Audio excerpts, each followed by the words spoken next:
product not yet rated. For a long time we've been able to make buildings that look good. We've been able to make cars that look very real. The level of realism goes up and up and up. With previous kind of technologies that you'd use, like facial motion capture, we didn't really ever feel that we could pull that off. You could never really tell whether someone was lying or not. With this technology, what you see is what you get. I'm always happy to help the LAPD.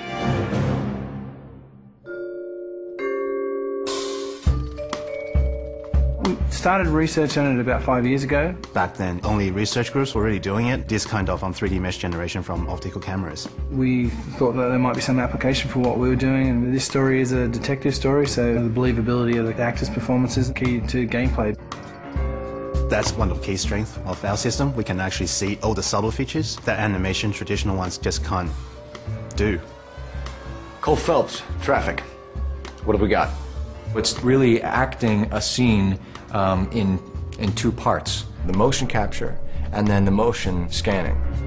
The motion capture captures all the body movements and where people look, so it gives you all of the eye lines. Regulator valve. Good find. Then we move over to this studio where an actor would typically go into makeup in the morning and then they'd have their hair done in a 1940s hairstyle. Then they'd come into a room and sit in a seat behind me, and what the rig does is capture a volume around them. You've got cameras not only around, but also looking upward and downward as well. So any kind of movement is going to cut out some of the information. And they deliver their lines, and as they talk, they get processed and turned in 3D. And action. So the guys' names that I've been seeing doing the repairs on the heaters, they're fully licensed and accredited. We go from 2D videos to 3D meshes. I think you're lying, Rasic.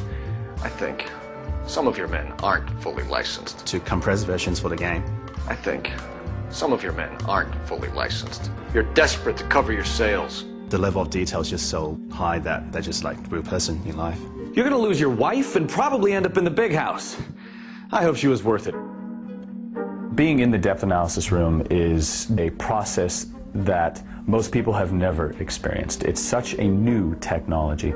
It's a constant close-up is what it is, but it's a close-up from 360 degrees. There's something pretty special about knowing that you will be recreated, but in another type of form. I saw myself today. Blow it off, Cole. These artsy-fartsy types always get a little flighty. It's me. LAPD, drop the weapon! Hey, you think I'm some kind of nut job? What proof have you got? A big theme of this game is dishonesty and to detect when people are lying. You couldn't have done that in the past. Why are you lying to me, Varley?